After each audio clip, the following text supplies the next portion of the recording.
ನೀವು KGF ಅಂತ ದೊಡ್ಡ ಸಿನಿಮಾದಲ್ಲಿ ಗುರ್ತಿಸ್ಕೊತೀರಾ, ಅದಾದಮೇಲೆ 2 ವರ್ಷ ಗ್ಯಾಪ್ ತೊಗೊಳ್ತೀರಾ. ಸೊ ಆ ಗ್ಯಾಪಲ್ಲಿ ಏನು ಮಾಡ್ತಾಯಿದ್ರು ಶ್ರೀನದಿ ಶೆಟ್ಟಿ ಅವರು? ಏನು ಮಾಡ್ತಾಯಿದ್ರು? ಇಲ್ಲ, ಒಬ್ಬರ ಆದರೆ ಮುಂಚೆನೇ ಆಗಿತ್ತು. What are you doing in that gap? ಏನಿಲ್ಲ ಸರ್, ನಾರ್ಮಲ್ ದಿನನಿತ್ಯ ಕೆಲಸಗಳು. ಎದ್ದೇಳೋದು, ತಿನ್ನೋದು, ಜಿಮ್ಮಿಗೆ ಹೋಗೋದು, ಊಟ ಮಾಡೋದು, ಮನೆಯಲ್ಲಿ ಅಪ್ಪನ ನೋಡ್ಕೊಳ್ಳೋದು, ಸಿಸ್ಟರ್ಸ್ ನೋಡ್ಕೊಳ್ಳೋದು, ಮಕ್ಕಳನ್ನ ನೋಡ್ಕೊಳ್ಳೋದು, ಬರೀ ದಿನನಿತ್ಯ ಕೆಲಸಗಳು. ಸಿನಿಮಾ ಇಲ್ಲ ಅಂದ್ರೂ ಜೀವನ ಇದೆಯಲ್ವಾ, ಅಡಿಗೆ ಮಾಡ್ಕೊಳ್ಳೋದು. ಕರಿತೀನಿ ಒಂದ್ಸಲ, ಎಲ್ಲ ಮಾಧ್ಯಮದವ್ರ ಮುಂದೆ ಹೇಳ್ಬೇಕಂತಿದ್ಯಾ, ಕರ್ದಿಲ್ಲ ನಾನು ಅಂತ. ಕರಿತೀನಿ, ಊಟ ಹಾಕ್ತೀನಿ, ಓಕೆನಾ? ಬಟ್ ಇಲ್ಲ ಸರ್, ಸೊ 2 years ತುಂಬಾನೇ ಚೆನ್ನಾಗೋಯ್ತು. I think if you are not, ನಿಮ್ಮನ್ನ ಹೇಗೆ ಹ್ಯಾಂಡಲ್ ಮಾಡೋದು ಗೊತ್ತಿಲ್ಲ ಅಂದರೆ ಏನೋ ಕೆಲಸ ಇಲ್ಲದೆ ಕೂತ್ಕೊಳ್ಳೋದು ಕಷ್ಟ ಆಗುತ್ತೆ. ನಿಮಗೆ if you are content with yourself, ನೀವೇ ಖುಷಿಯಾಗಿದ್ದೀರಾ, ನಿಮ್ಗೆ ಏನಿದೆ, ನಿಮ್ಗೆ ಅರಿವಿದೆ, ರಿಯಾಲಿಟಿ ಅರಿವಿದ್ರೆ ಅದು ಆಕ್ಸೆಪ್ಟ್ ಮಾಡ್ಕೊಳ್ಳೋದಲ್ಲಿ ಕಷ್ಟ ಆಗಲ್ಲ. ಸೊ ನನಗೆ ಅದರಲ್ಲಿ ಏನು ತೊಂದರೆ ಆಗಿಲ್ಲ. ಒಳ್ಳೆ ಫ್ಯಾಮಿಲಿ ಟೈಮ್ ಸಿಕ್ತು. ನೋಡಿ, ಇವಾಗ ಒಂದು 7-8 months ಬ್ಯಾಕ್ ಟು ಬ್ಯಾಕ್ ನನ್ನ ಮನೆಯಲ್ಲಿ ಒಂದು 4 ತಿಂಗಳು ಮನೇಲೇ ಇರಲಿಲ್ಲ. 4 months 10 ದಿನ ಅಷ್ಟೇ ಮನೇಲಿದ್ದೆ. ಸೊ ಐ ಕೆನಾಟ್ ಕಂಪ್ಲೇನ್, ಯಾಕಂದರೆ 2 ವರ್ಷ ಮನೇಲಿದ್ದೆ ತಾನೆ ಆರಾಮಾಗಿ. ಸೊ ನಾವು I am back to back working. So I think it's good. ಎಲ್ಲದಕ್ಕೊಂದು ಟೈಮಿಂಗ್ ಇರುತ್ತೆ. ಆ ಟೈಮಿಂಗ್ ಆದಾಗ ನೋಡಿ, ಇವಾಗ ಇಷ್ಟು ಒಳ್ಳೆ ತೆಲುಗು ಡೆಬ್ಯೂ ಆಗ್ತಾ ಇದೆ ನಂದು ನಾನಿವ್ರ ಜೊತೆ. I think it's worth the wait. Nice, very well spoken. I especially like that 8th line. I mean to say I didn't understand.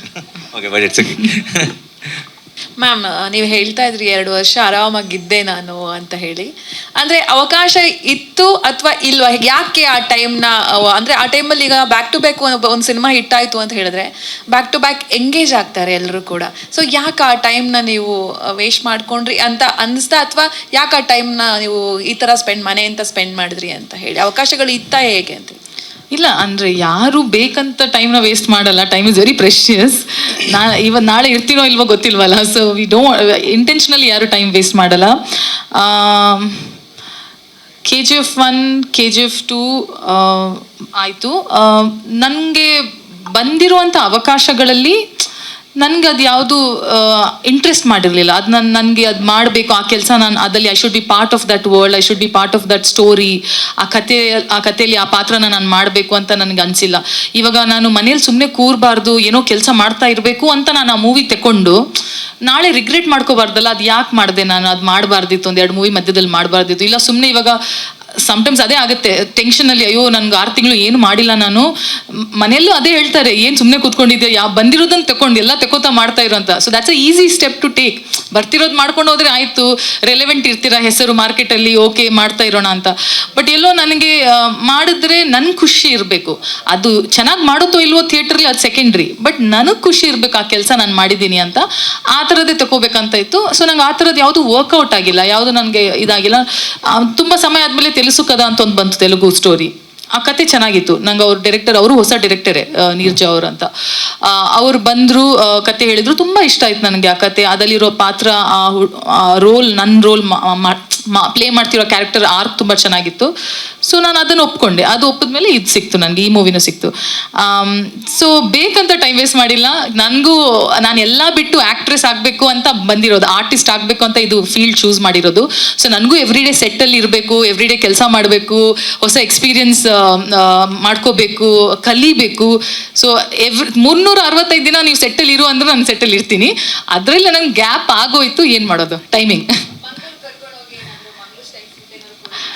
ಅದು ಅವ್ರು ನೋಡಿ ಆಲ್ರೆಡಿ ಇಲ್ಲಿ ಅಳ್ತಾ ಇದ್ದಾರೆ, ನನ್ನನ್ನು ಬೆಂಗಳೂರಿಗೆ ಬಂದು ಬೆಂಗಳೂರು ಮನೆಗೆ ಕರ್ಕೊಂಡು ಹೋಗಿಲ್ಲ, ಇನ್ನು ನಾನು ಇವ್ರನ್ನ ಮಂಗಳೂರಿಗೆ ಕರ್ಕೊಂಡೋಗಿ ಆ ಥರದ್ದೆಲ್ಲ ಐಡಿಯಾಸ್ ಹಾಕಕ್ಕೆ ಹೋಗಬೇಡಿ.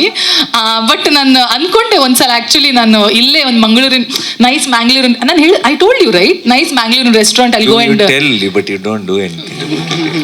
Sorry, I will take him to a nice see, these are all the witnesses here. I'll take you to a nice Mangalorean restaurant and I will treat you. Tulu ಹೇಳ್ಕೊಟ್ಟಿಲ್ಲ, ಕನ್ನಡ ಹೇಳಿದ್ದೀನಿ. ಸೊ ಕೇಳಿ ನೀವು ಅವ್ರ ಹತ್ರ ಹೇಗಿದ್ದೀರಾ ಅಂತ ಕೇಳಿ. This is all useless promises because today evening she is leaving to USA and she knows that she doesn't have to, and then the release of the film, and then that's all. Ignore the whole every idea. ಸರಿ, ಮಧ್ಯಾಹ್ನ today afternoon I'll take okay, you. Okay, saying it in the... ನೀವು ಯಾಕೆ ಇದೆಲ್ಲ ಹೇಳಿ ಕೇಳಬೇಕು? ಹೇಗಿದ್ದೀರಿ ಶಿದಾಸ್ಕಿಂಗ್ ಇದ್ದೀರಿ? ನಾನು ಚೆನ್ನಾಗಿದ್ದೀನಿ. ನೋಡಿದ್ರಾ ನನ್ನ ಟ್ರೈನಿಂಗ್ ಹೇಗೆ? This also you only have to take credit. That's my training. ಸರಿ ಅವರೇ ಕಲ್ತ್ಕೊಂಡ್ರು. ಓಕೆ.